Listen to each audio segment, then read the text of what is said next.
Bonjour, aujourd'hui je voudrais parler d'un livre qui est sorti au début du mois, Meurtre sur ordonnance, la vérité qui dérange. Pourquoi ce livre dérange? Parce qu'il raconte crûment la vérité, des choses qui se passent derrière les murs du CPN de Laxou. Internet Force en 98, alors que j'ai souffert d'une dépression légère due à une excès de fatigue notamment, et puis une maladie qu'on découvrira plus tard qui est génétique. On m'a mis en AGT, en placé contre mon gré. On m'a forcé à prendre des traitements, on m'a mis plus ou moins une camisole chimique.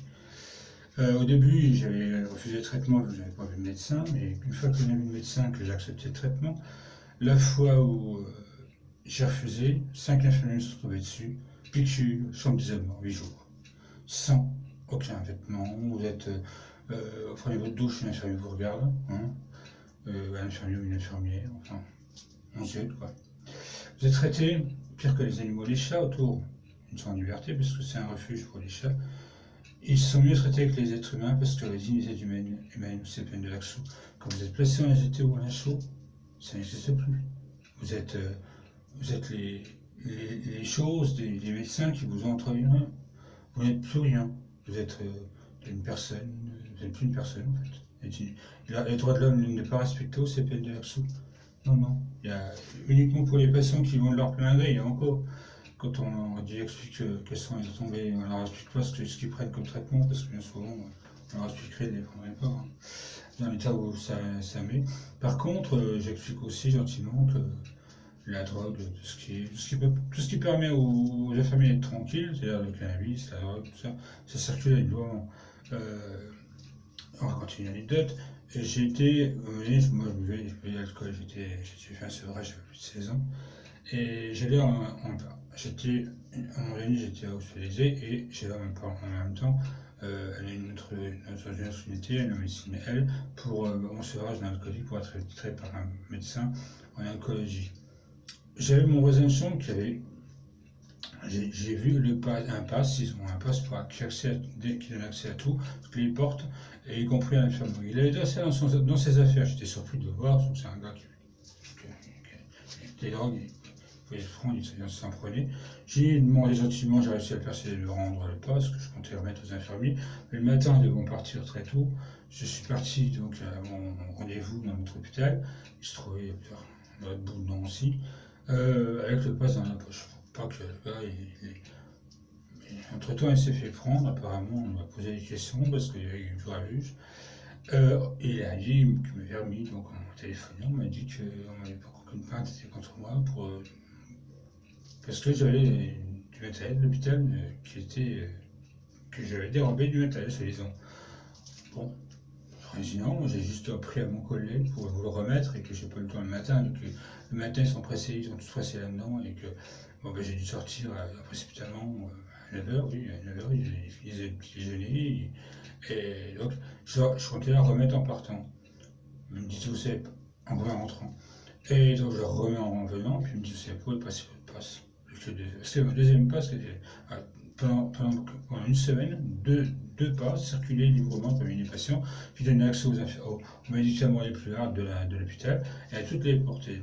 Un groupe était sorti ce soir, puis c'était rentré le matin.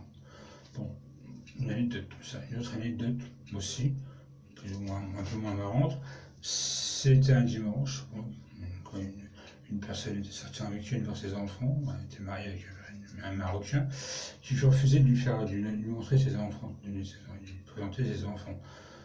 Ces gens-là, les hommes sont en pouvoir et vous savez comment c'est là-dedans. Donc elle est rentrée, elle s'est saoulée au Malibu d'un parc de vendeur, on l'a ramenée avec le SAMU au CPN de Laxou. Là-dessus, il pleuvait ce jour-là.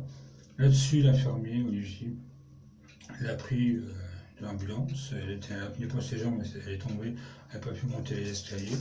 Il l'a traîné sur le dos dans les escaliers par son imperméable. Sur le dos, il l'a traîné comme un sac à patates.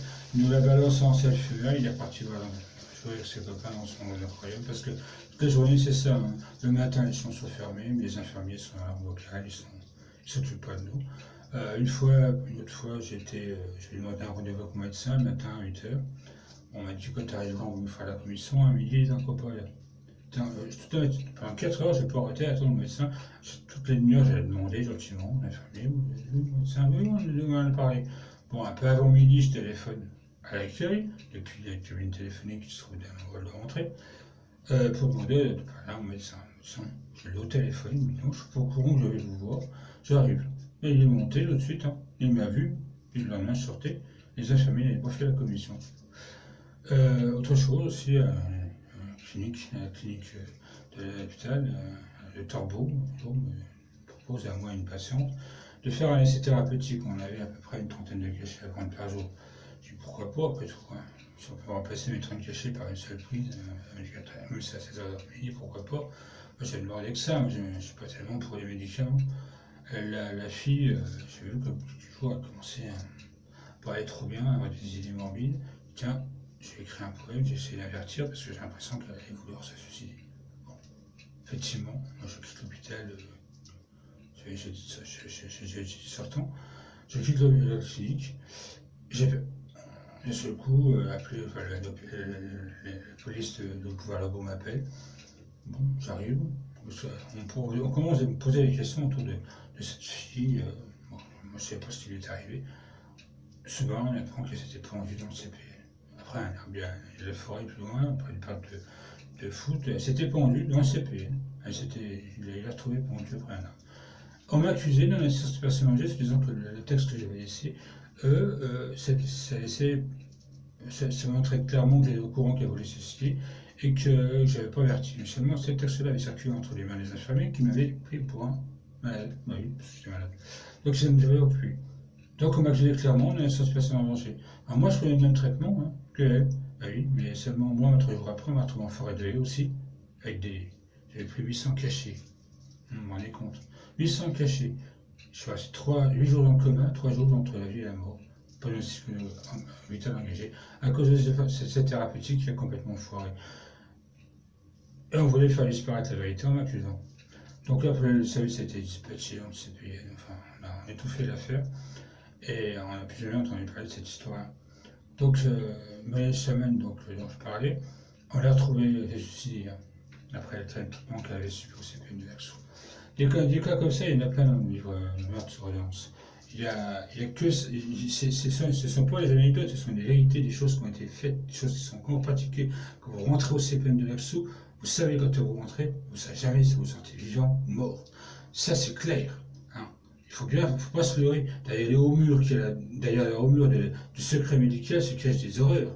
Il y a les Dachau et Auschwitz, c'est des pupilles d'oiseaux à côté de ça. Les hôpitaux psychiatriques, ce sont il n'y a pas d'espace dans la prison, oui, ben, on en fait appel à des experts psychiatriques, bien souvent, ouais. Puis on les passe en psychiatrie, ils sont tarés. Ouais, mais comme ça, au moins, ils ne sortiront jamais. Parce que là, c'est la prison à perpète. Hein. Ça c'est clair. Une fois que les personnes, les placés en assaut par les procureurs parce qu'ils ont été pris pour des. Ben, c'est pas le vol Sunaku, c'est encore pire. Ça, le vol Sunaku, c'est de l'amusement. C'est de l'amusement. Hein. Et ça, c'est la vérité. Je ne vous raconte pas ton moi, ça fait 30 mois que je ne prends plus de traitement parce que je suis monochromatose. Donc, on a trouvé ma pathologie. J'ai trop de fer dans mon organisme. Je commence à devenir aveugle à cause en plus d'une totalité due à leur traitement, qui a mal tourné, une mercure dans l'organisme qui restait pendant 17 mois dans mon corps, alors que j'avais prévu que j'avais ça. Et ils m'ont réonné, ils m'ont laissé 17 mois avec le mercure dans l'organisme. Ils m'ont retiré au bout de 17 mois. 17 mois, ils nous ont retiré 6 ans non plus, mais le restant, il est en train de me titrer le système nerveux. Je suis en train de devenir aveugle. Bon, mes jours sont comptés, donc moi, ce que je m'intéresse, c'est pas le pognon. C'est pas ma notoriété, c'est pas d'être l'idole de je sais pas quoi, c'est de vous établir la vérité, c'est que les gens sachent qu'au CPN de Laxou, eh ben, il y a des gens qui meurent, et puis que les gens qui meurent là-dedans, eh ben, c'est pas dû à leur pathologie, c'est dû au traitement qu'on donne aux gens là-bas. Alors moi, ce que je vais vous dire, c'est que c'est au CPN de Laxou, quand vous rentrez là-dedans, vous êtes des humains, et quand vous sortez du CPN de Laxou, quand vous êtes une fois rentré, vous êtes traité comme ça. Hein, vous voyez ça? Lorsqu'on y met. Et donc on y met de la merde.